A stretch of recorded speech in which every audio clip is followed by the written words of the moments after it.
dari pemerintah bahwasannya peranan dari UMKM dan juga kreatif industri itu sangat penting untuk mengembangkan ekonomi kita ke depan.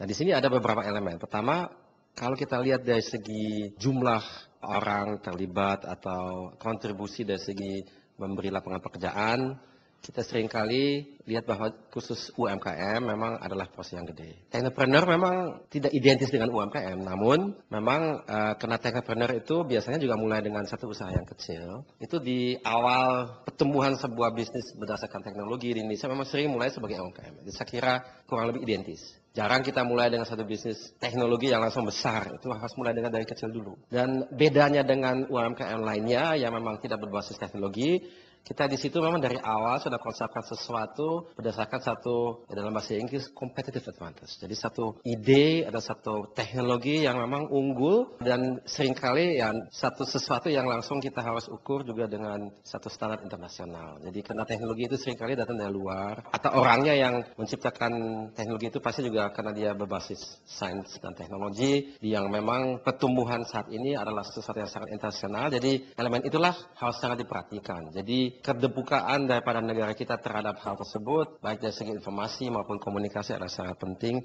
untuk memberikan peluang kepada pelaku bisnis di bidang teknologi atau teknopreneur itu. Pendidikan adalah sangat penting dalam hal ini karena pendidikan si teknopreneur itu membuat dia atau timnya menjadi kompetitif dibanding dengan kompetisinya. Tapi bukan saja pendidikan si teknopreneur, tapi juga pendidikan rakyat kita pada umumnya karena customer-nya, pembeli potensial dari produk itu adalah orang kita yang memang kalau pendidikannya masih tidak mencukupi, dia juga tidak bisa menikmati atau tidak bisa apresiasi produk tersebut. Nah, memang basis teknologi. Jadi di situ ada kontribusi bisnis teknopreneur itu baik secara ekonomis tapi juga sebagai katalis untuk memperbaiki kualitas daripada SDM kita di Indonesia. Jadi itu ada beberapa peran sebagai teknopreneur. Demi teknologi itu ada terapannya. Bedanya sains dan teknologi adalah sains itu memang sesuatu yang kita bisa baca, bisa kita pelajari, itu demi meningkatkan pengetahuan kita. Tapi kalau sesuatu sudah jadi teknologi, itu langsung ada terapannya kepada sesuatu yang kita perlukan membuat hidup kita lebih nyaman atau untuk lebih aman atau untuk mendapatkan sesuatu yang tanpa itu kita bisa tidak mendapatkan. Sehingga teknologi itu ada kaitannya dengan kehidupan manusia dan siapa yang lebih mengerti aspek hidup apa yang kita bisa perbaiki atau bisa buat lebih mudah dengan satu teknologi, satu yang kita turunkan dari sains, nah itu adalah teknopreneur yang sukses. Jadi teknopreneur itu kontribusinya selain dari ekonomi, yang memang kalau kita hitung di Indonesia mungkin secara persentual dibandingkan dengan bisnis-bisnis yang konvensional yang tidak terlalu intensif teknologi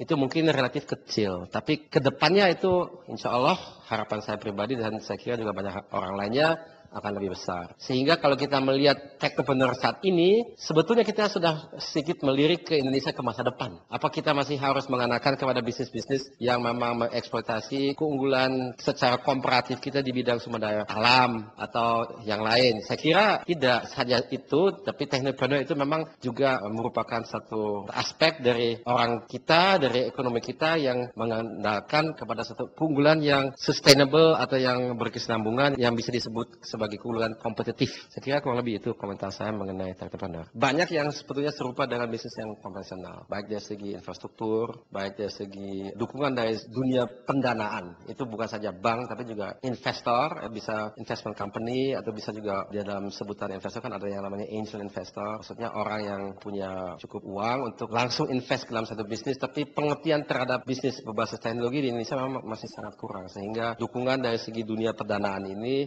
dirasakan tidak mencukupi untuk menghidupkan lebih daripada yang kita lihat saat ini. Insentif dari segi perpajakan atau yang lain, saya kira itu juga perlu disebut di sini. Infrastruktur tadi kan saya sudah sebut, tapi itu kalau kita jabarkan, yang klasik lah. Semua bisnis di Indonesia itu saya kira punya masalah yang sama. On top of all of this, karena kita memang berdasarkan satu keunggulan kompetitif yang menjadi kendala di Indonesia itu seringkali kalau menjadi teknopreneur mendapatkan sumber daya manusia yang sesuai dengan spesifikasi yang kita perlukan. Jadi ya karena kita memang harus menciptakan satu produk dengan satu derajat kecanggihan yang tinggi, jadi memerlukan sumber daya manusia, satu tim yang kualitas tinggi. Ya di Indonesia itu masih sangat kurang di segala bidang. Saya kira memang kita untuk membuat satu perusahaan kuat itu kadang-kadang masih kurang sekali dari segi teknologi, tapi juga dari segi memiliki fungsi-fungsi atau disiplin-disiplin yang bukan saja sebagai insinyur atau sebagai saintis, tapi juga orang misalnya di finance atau orang akuntansi yang mengerti bisnis teknologi tersebut sehingga dia bisa menjadi satu anggota tim yang kontribusi dengan baik. Pengertian terhadap bisnis teknologi ansih dan juga kualitas dari sumber daya manusia di Indonesia yang sesuai dengan apa yang diperlukan sebagai entrepreneur itu saya kira masih bisa banyak yang diperbaiki. Kita harus langsung nyambung kepada apa yang saya tadi katakan. Kendalanya apa? Ya kendala itu harus diperbaiki. Jadi pengertian itu saya kira yang paling utama yang bisa dilakukan itu menciptakan satu kesadaran, satu awareness. Bahwasanya bisnis teknologi di Indonesia itu bukan saja satu hal yang satu saat punya benefit, tapi saat ini mungkin belum waktunya kita benar-benar sepenuhnya mendukung bukan saja dengan kata tapi juga dengan tindakan. Maksud saya juga ada follow up, ada dukungan secara misalnya pendanaan dan sebagainya. Jadi bukan saja ya kita mendukung tapi akhirnya nggak dilakukan. Implementasi saya kira itu masih sangat kurang. Tapi itu mulai dengan awareness. Kalau awareness atau kesadaran itu tidak ada, biarpun itu terucap, tapi belum tentu itu terwujud. Nah itu yang seringkali yang saya lihat sebagai kendala. Karena sesungguhnya saya kira banyak orang belum mengerti apa artinya satu bisnis teknologi dan apa dampaknya kepada kita. Dan sekali lagi buat saya bisnis teknologi itu memang ada aspek moneter atau ekonominya, itu benar. Tapi yang sama pentingnya atau lebih penting buat saya itu bisnis teknologi dia akan meningkatkan kualitas daripada SDM terlibat dalam bisnisnya, mulai dari si entrepreneur sendiri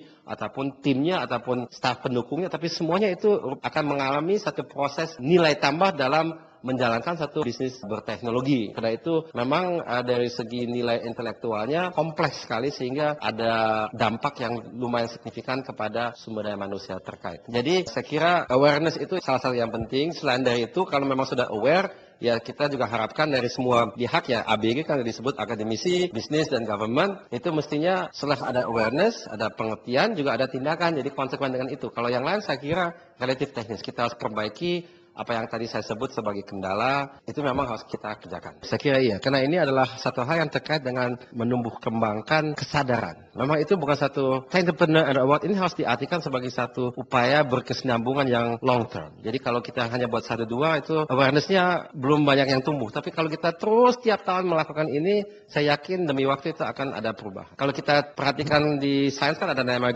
S-curve ya. S-curve itu semua pertumbuhan di dunia ini memang selalu mengikuti kurva yang sama. Jadi di awal masih pelan, hampir tidak dirasakan adanya kemajuan. Tapi tiba-tiba, kalau kita sudah melampaui satu critical mass, itu tiba-tiba pertumbuhan bisa cepat sekali. Jadi di awal rasanya kok nggak ada perubahan sama sekali. Tapi kita memang nggak boleh menyerah. Kita harus tetap tiap tahun melakukan itu sehingga satu saat insya Allah kita akan melampaui yang namanya critical mass. Saya kira itu juga ada kaitan dengan perubahan generasi mungkin ya. Kalau generasi tertentu mungkin dengan teknologi tertentu mereka belum terlalu familiar dan untuk mempelajari itu untuk beberapa orang sudah terlambat. Bagi generasi di bawahnya itu sesuatu yang datang dengan sendirinya, mereka seharinya cuma itu. Jadi itu ada kaitannya juga memang secara alamiah dengan satu regenerasi daripada orang-orang yang punya posisi tertentu dalam masyarakat kita.